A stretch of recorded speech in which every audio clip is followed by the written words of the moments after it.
गुरुमुखो वाहेगुरु जी का खालसा श्री वाहेगुरु जी की फतेह। गुरुमुखो, हमारी आज की साखी का विषय है विवाह में होने वाले फेरों को लेकर सतगुरु क्या उपदेश करते हैं।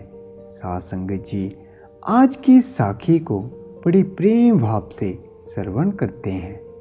साथ संगत जी, विवाह में आनंद कारज की रस्म सतगुरु अमरदास जी महाराज जी के समय से चलती आ रही है। जब भी किसी सिख की शादी होती है तो इस रस्म के अनुसार वह श्री गुरु ग्रंथ साहिब जी को हाजिर नाजिर मानकर अपनी पत्नी के साथ 4 फेरे लेता है। आनंद कारज सिख शादी का समारोह है जिसका अर्थ है आनंद पूर्वक मिलाप, और 4 लावा आनंद कारज का सबसे महत्वपूर्ण हिस्सा है। साध संगत जी, हर एक लावा एक शब्द है जिसे हिंदी में वचन कहा जाता है। इन 4 लावों को सतगुरु रामदास जी ने अपनी शादी से पहले लिखा था, जो सिखों के चौथे गुरु हैं और गुरु अमरदास जी के दामाद हैं, और आनंद कारज तभी माने जाते हैं जब उन्हें गुरु ग्रंथ साहिब जी की उपस्थिति में किया जाए। और इस तरह से 4 शब्दों के साथ 4 फेरे संपन्न होते हैं। साध संगत जी, जिस धर्म के अनुसार आनंद कारज 2 आत्माओं का मिलन है और यह नियम धरती पर नहीं बल्कि वाहिगुरु की तरफ से बनाया जाता है, सिख धर्म में आनंद कारज के आधार पर ही विवाह को प्रमाणित किया जाता है और दहेज प्रथा का सिख धर्म में कोई भी स्थान नहीं, और गुरबाणी में इसे अच्छा नहीं माना गया। साध संगत जी, हमारे समाज में ऐसी बहुत सारी रस्में हैं जिनका आज तक भी पालन किया जाता है। उनमें से कुछ रस्में लोगों द्वारा इसलिए निभाई जाती हैं क्योंकि उनके पूर्वज भी उन रस्मों को निभाते आए हैं। लेकिन साध संगत जी, हर कर्म के पीछे कोई ना कोई कारण तो ज़रूर छिपा होता है। मनुष्य के हर कर्म के पीछे कोई कारण अवश्य होता है।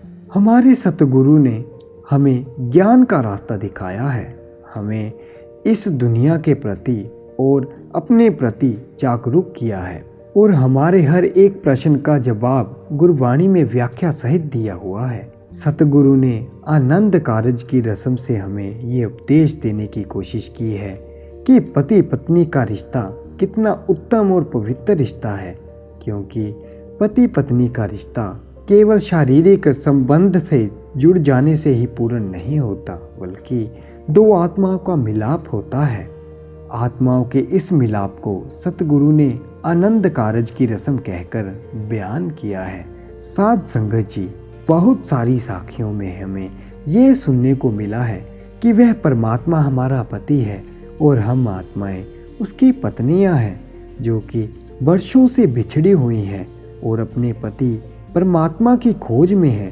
साध संगत जी, सतगुरु कहते हैं कि यह दुनिया तो झूठी है और यहाँ पर किए जाने वाला हर कार्य भी उसका हिस्सा है।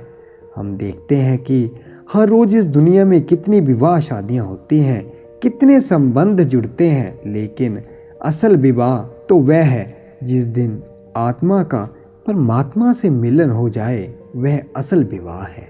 और जिसका परमात्मा से विवाह हो गया, फिर उसको कुछ करने की ज़रूरत नहीं, क्योंकि जिस कार्य के लिए वह जीव इस धरती पर आया था उसने उस कार्य को पूरा किया, तन मन से उस कार्य को पूरा करने की कोशिश की और अपने गुरु कृपा पाकर अपने गुरु से नाम की शिक्षा लेकर अभ्यास किया और परमात्मा से मिलाप किया।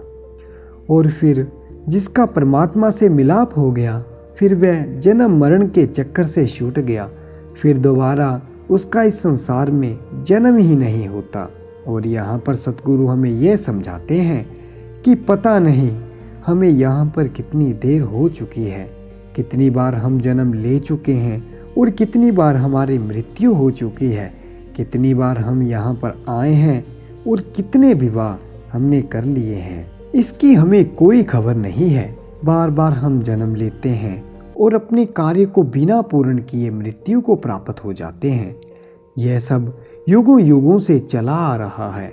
जब तक उस परमात्मा से विवाह नहीं हो जाता तब तक यहाँ पर आना जाना लगा रहेगा। हम बार बार जन्म लेंगे, विवाह करेंगे और बच्चे पैदा करेंगे और मृत्यु को प्राप्त होते रहेंगे।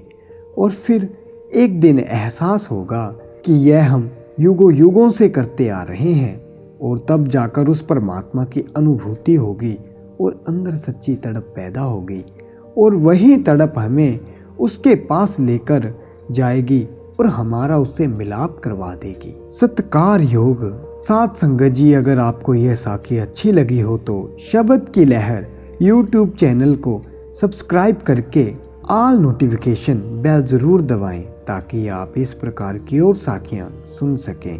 तो इसी के साथ हम आपसे इजाज़त लेते हैं। वाहे गुरु जी का खालसा, श्री वाहे गुरु जी की फतेह।